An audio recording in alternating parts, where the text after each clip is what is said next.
বন্ধুরা, মন্ডল ইলেকট্রিকে আপনাদের স্বাগতম। তো আমি আজ আলোচনা করব ক্যাপাসিটর নিয়ে। ক্যাপাসিটর কি, কেন ব্যবহার করা হয় ক্যাপাসিটর? প্রত্যেকটা ইলেকট্রিক ডিভাইসে, ইলেকট্রিক সার্কিটে ক্যাপাসিটর ব্যবহার হয়।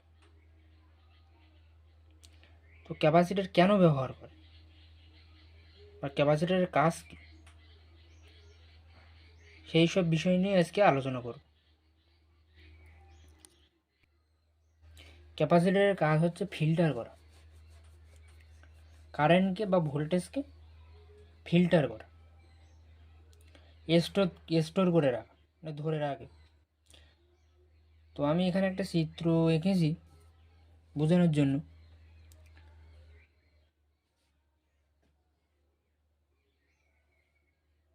তো বন্ধুরা, ব্যাটারির প্লাস মাইনাস, এটা ব্যাটারির পজিটিভ নেগেটিভ, এখান থেকে এসে একটা রেজিস্ট্যান্স, এই যে রেজিস্ট্যান্স, এই রেজিস্ট্যান্স হয়ে এখান থেকে এসে এইখানে একটা এলইডি আমি করেছি। এলইডি এই পজিটিভ, এটা ব্যাটারির পজিটিভ, ঠিক আছে।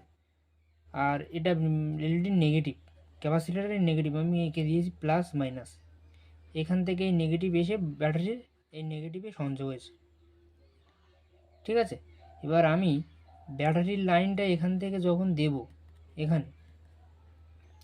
এখান থেকে যখন দেব এই লাইনটা, তখন এলইডিটা জ্বলবে। ব্যাটারির লাইনটা যদি আমি খুলে দিই, ব্যাটারির লাইনটা যদি ডিসকানেক্ট করে দিই, তাও কিন্তু এলইডিটা জ্বলবে, কিছুক্ষণের জন্য জ্বলে থাকবে। তার কারণ আমি প্রথমেই বলেছি যে ক্যাপাসিটার কারেন্টকে স্টোর করে।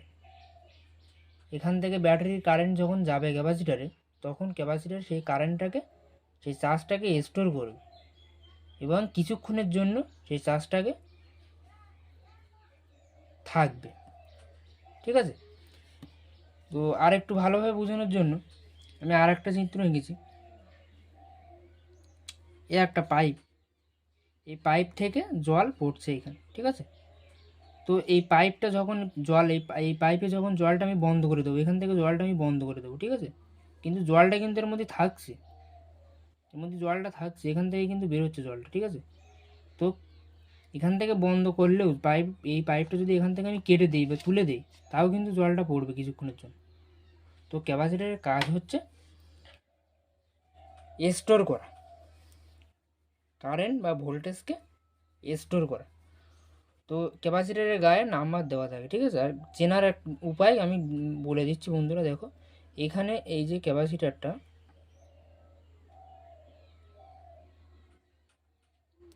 এই যে ক্যাপাসিটার, এর এই যে মাইনাস যে একটা দাগ আছে না কালো, এই সাইড হচ্ছে মাইনাস আর এই সাইডটা পজিটিভ, এই সাইডটা মাইনাস, এই সাইডটা পজিটিভ। এবং এর গায়ে নাম্বারটা দেওয়া থাকে, এই যে নাম্বারের গায়ে আছে এই 4700 ইউএফ 160 ভোল্ট, ঠিক আছে। এই ইউএফ যতটা বেশি হবে, এই যে ইউএফ যত বেশি হবে, তত কারেন্টকে স্টোর করার ক্ষমতা বেশি হবে। আর একটা ক্যাপাসিটার নিয়ে আমি দেখাচ্ছি। এ একটা ক্যাপাসিটার, এর 100 ইউএফ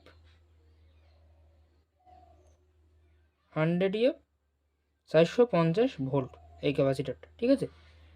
আরও আছে, অনেক ক্যাপাসিটার আছে, অতগুলো তো দেখানো সম্ভব না। তো এ একটা ক্যাপাসিটার,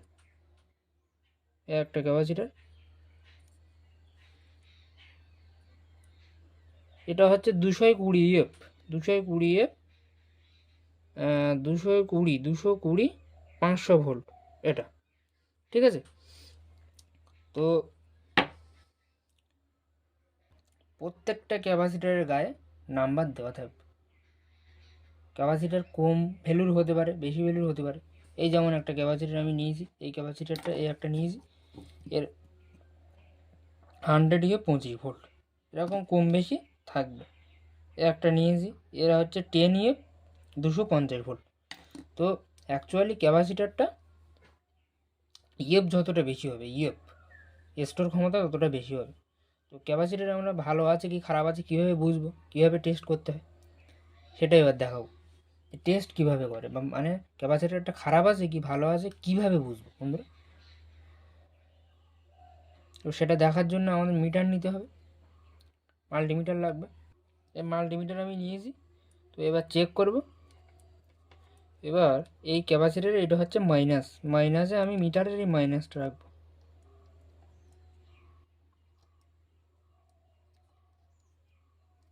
এবার এ দেখো আস্তে আস্তে আস্তে আস্তে কাঁটা লাগছে, ঠিক আছে, আস্তে আস্তে আস্তে আস্তে লাগছে। এবার পরেরটা আমি সেম এইভাবে পরেরটাও আমি দেখব।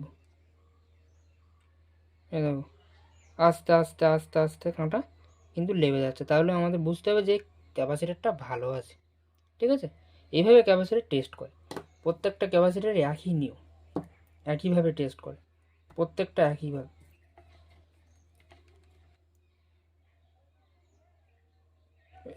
একইভাবে একদম সেম এইভাবে ঘুরিয়ে দেখতে হবে।